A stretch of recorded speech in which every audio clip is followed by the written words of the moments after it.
Episode 7. Written by Bev Doyle.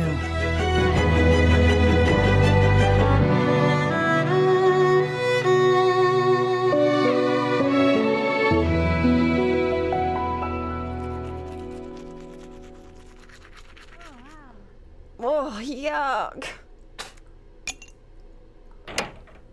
What the hell is that?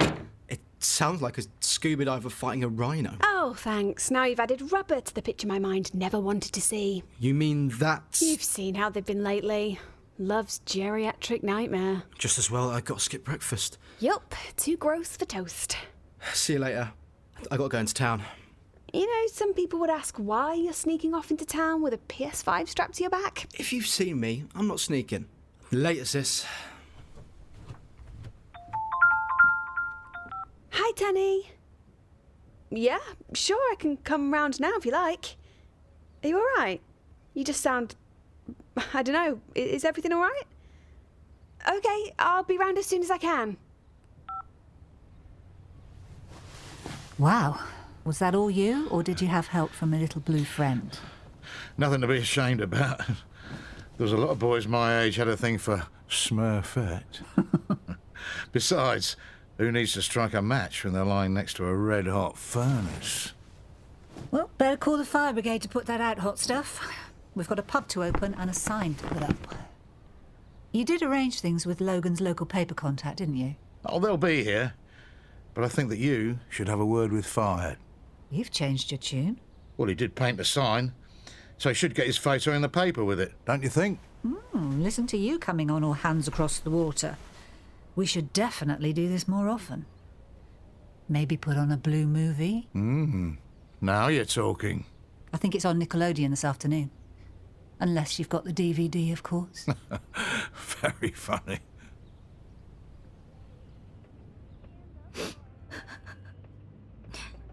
Chloe, babe. Sorry to chase, but I needed that new packet of bacon like 10 minutes ago. Chloe.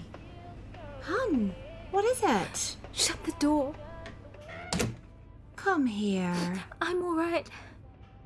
This is about that brick, isn't it? Trust me, neither of us feel all right about that. But it wasn't thrown because of you, was it? It was probably some random drunk because they split up with someone. Our window and the brick just happened to be the first thing at hand. That's what I love about you. You're crap at bluffing. I'm sorry you had to see me like this. I'd be sorry not to be here when you need me. We're bigger than one pathetic brick. But what about the next one? And the one after that? Because that's how it's going to be. I know you don't want to see it, but people around here just don't like me. That's garbage. You've had one little tiff with one woman. Well, kid, really. But it's not just Daisy, is it? They all think it. Oh, they're not going to come out and say it, but I can see what they're thinking. There goes little Miss COVID carrier. Bet some would swear they caught me chewing a bat. That's enough. You've every right to feel vulnerable, but... Well, come on, love. Don't you think you're getting things out of proportion? I can see you're talking, but all I can hear is what the rest of the village is saying.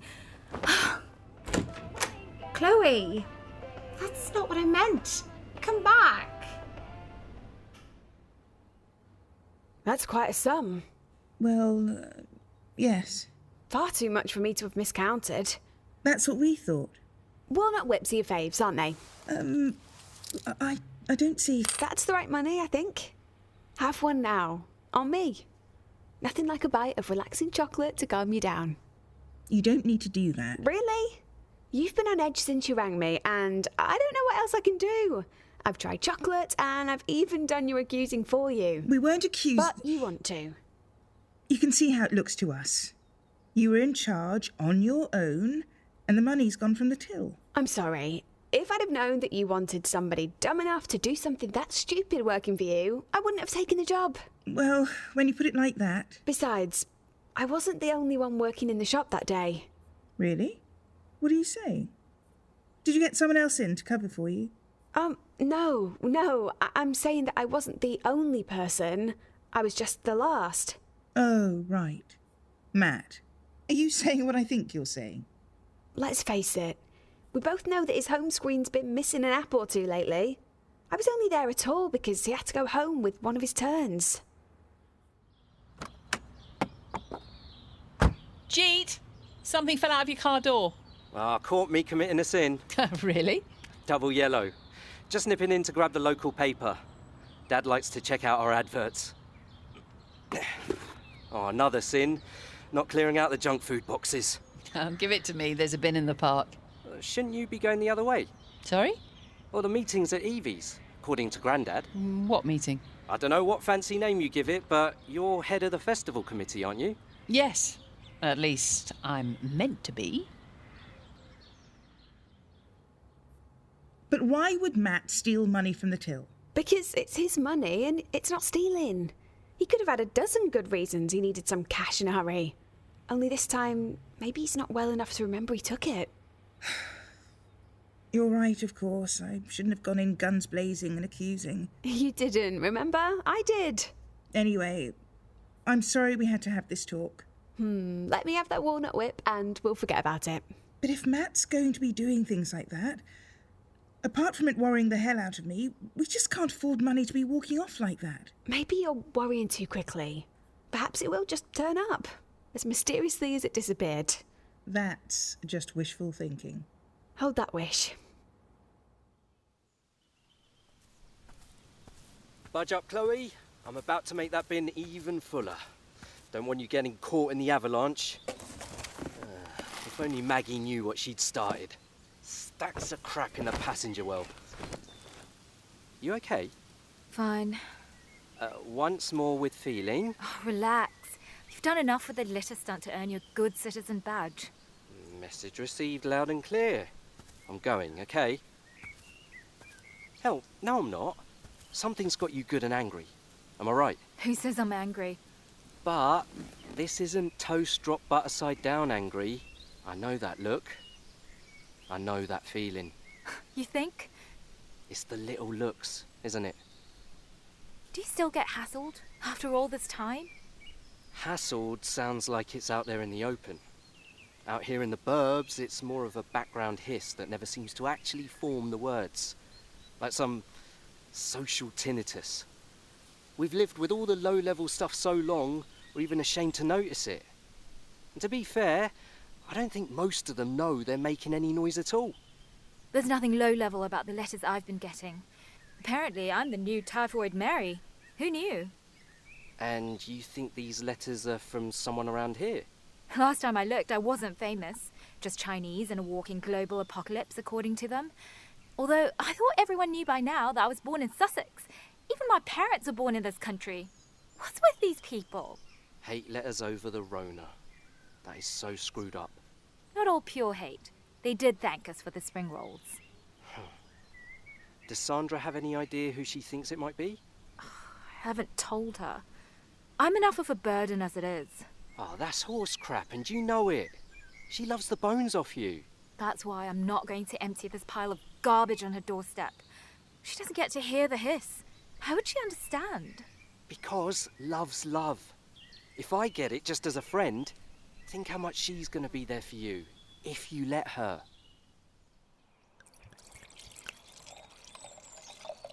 So, if we've all refreshed our drinks, I believe the next item on the agenda is... Apologies for absence. Maggie! Oh, Maggie. I'm so sorry for being so late, but I had something else in the diary. Terrible excuse. Especially considering I'm supposedly chairing our meetings. Good Lord, how remiss of me. Did I forget to tell you about today's meeting? I'm sure it just slipped your mind, Evie. Lot thinner than it went out, that rucksack. What are you, a human landmine? What happened to the PS5? Get out of there! Oh, look! It turned into a pile of cash. The money from the shop, not enough. You know I have... Are you going to tell them? I should. They thought it was me. And I don't blame them. It was a really, really good course, sis. Presents for your man crush don't qualify. Would they sack you? I've managed to convince them that Matt's gone a bit Teletubbies. But I don't feel good about it. But they didn't sack you. No. No thanks to you. But as soon as you put the money back, everybody's happy, aren't they? You expect me to believe that this money would have gone back if I hadn't caught you with it? I promised you I'd get the money back, didn't I? Look, I sold my PS5 for crying out loud. Read my lips. PS5. Greater love has no man. So, what's the third one then? I don't get you. Well, so far I'm covering up that you broke the cafe window, and now I'm going to patch you up stealing from the shop. What's next? Crown jewels? Get a grip. I'm your sister, for God's sake. Not alibis are us. We're family, aren't we? I mean, that's what families do. Yeah, well, just remember that statistically, it's a member of your family that's most likely to murder you. Well, things have certainly changed since I was in overalls. Here, these just came for you. Happy customers used to tip you with a bottle of scotch, not a bunch of flowers. I ordered them. Ah, for Lisa. And of course, you can't have them sent to her house because you're both still being MI5 about your relationship. Well, judging by the reaction we get from those that do know, that's probably best for all, isn't it? Well, my only concern is what's best for you. Your grandson wouldn't agree with you. Oh, be fair. The possibility of his mum being replaced will take a bit of adjusting to. How many times can I tell him? Nobody is ever going to replace Simran. That part of our lives is never going to go away. If anything, with time it gets, I don't know, more... Poignant? Yes. But all the love I have for Simran can't change the future. And Lisa really makes you happy? She does, yeah. But this wall we're up against, it's like a crack spreading across foundations. You can't stop thinking about how long the whole thing can stand up.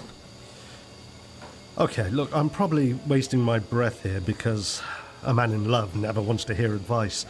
But you have got to stop being frightened to love again. What do you mean? Well, because this is so important to you, you're both obsessed with what can go wrong.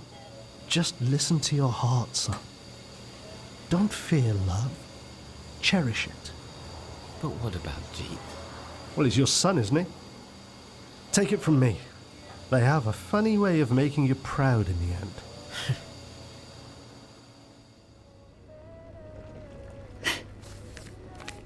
That bit about the spring rolls is just twisting the knife. Ignorant sods. I'm worried. Of course you are. Sicko sending Chloe stuff like that in the mail. Enough to give anyone night terrors. More worrying is that she hid it from me. Surely I should be the one she comes to straight away with stuff like this. Hard to say. It's never likely to happen to us, is it? We're not seen as different. And what's wrong with being different? Preaching to the choir there, love. The crazy thing is, she was born in Somerset. I bet she's put more into this country than this pond life ever will. And she's got such a sweet nature. I can't see how anyone could have so much hate for her.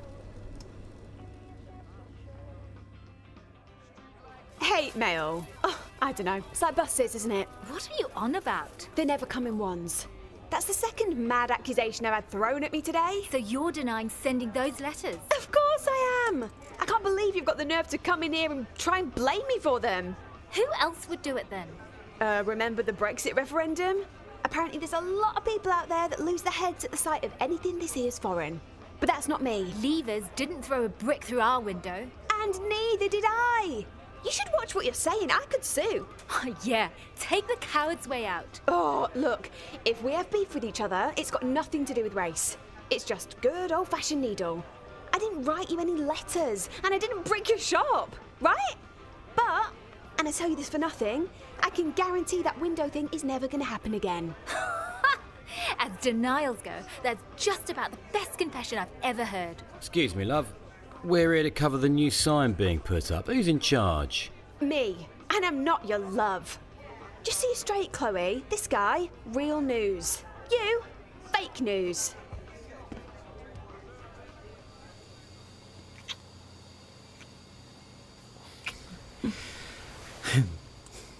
That's better than watching Logan put a pub sign up. Maybe we should go. Someone might notice if both of us aren't there. Come on, it's a pub sign going up, not launching a ship. But, yeah, we should go. Together. Don't get me wrong. I love this brave romantic thing you got going. Well, my dad made me realise a few basic truths. The trouble is, much as I love the romantic bit, I'm sorry. I'm just not that brave.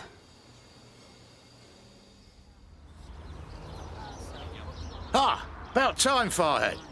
Nearly missed your own unveiling. Let's get you next to the sign for the photographer. What's going on?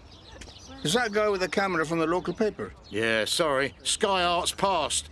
But all publicity is good publicity, eh? And what on earth made you think I wanted any? Sorry? I'm an artist, not an airhead celebrity. It's just the local paper. Hardly the Oscars. You should have asked. Blimey. If Picasso was all right about the odd snap, can't see what your problem is. Obviously. Just a bit of fun. Well, I hope you have some. Hey, Farhad, don't be like that. Farhad! Rankins ready for us? Where's Farhad going? Apparently, we've offended his delicate temperament. What did you say to him? Say cheese. I'll talk to him. Where's Mum going? To sweet talk Farhad. Oh, she's good at that. Is she? She can deal with your tantrums, can't she? Yeah, but that's different. We know each other. Looks like she's got his number too, though, eh? See? She's got him smiling already. I'd better get back and serve these thirsty people. You don't look like a man who's excited at seeing his new sign go up. That's because right now, there's other signs worrying me.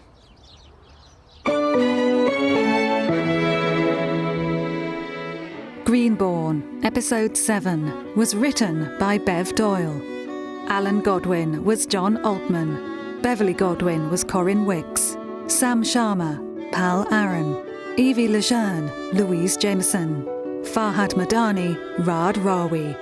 Daisy Godwin, Lucy Fish. Lewis Godwin, Finley Pyle.